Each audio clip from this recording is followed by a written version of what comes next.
নয়নতারা এবার কাজলের প্রতি অনেক রাগ হয়ে যাবে, তার সাথে অনেক রাগারাগি করবে, রীতিমতো তার সাথে কোনো কথা বলবে না, সে জানলার পাশে দাঁড়িয়ে থাকবে। বিস্তারিত জানতে চাইলে সম্পূর্ণ ভিডিওটি না টেনে দেখতে থাকুন।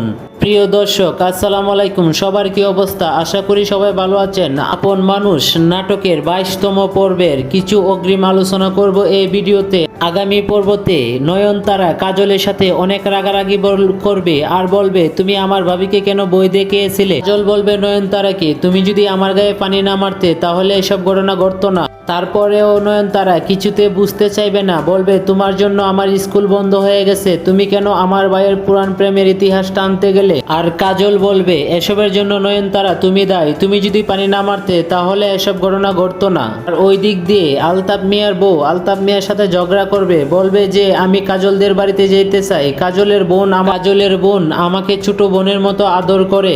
আলতাফ মিয়া বলবে, ওই বাড়িতে তোমার যাওয়ার দরকার নাই। আলতাফ মিয়ার বউ সে কথা শুনবে না। ওই দিক দিয়ে নাজমা আর নয়নতারা খুবই ঝগড়া লাগবে কাজলকে নিয়ে, কেন কাজলের গায়ে পানি মেরেছিল। কথা না বাড়িয়ে এখনই জেনে দেব আগামী পর্বটি আসবে কবে। আগামী পর্বটি আসবে চ্যানেল আই নিবেদিত ইউটিউব চ্যানেলে 13 তারিখ রাত 8টা 30 চ্যানেল আই ইউটিউব চ্যানেলে আসবে। আপন মানুষ নাটকটি আপনাদের কাছে কেমন লাগে অবশ্যই কমেন্ট করে জানাবেন। আর যারা 21তম পর্বটি দেখেন নাই অবশ্যই ভিডিও ডিসক্রিপশনে লিঙ্কটি দিয়ে দেব, সবাই দেখে আসবেন। আর আপন মানুষ নাটকের অগ্রিম আপডেট পেতে অবশ্যই আমাদের চ্যানেলটি সাবস্ক্রাইব করে রাখবেন। আমাদের ভিডিওটি দেখার জন্য সবাইকে অসংখ্য ধন্যবাদ। ভালো থাকবেন সবাই।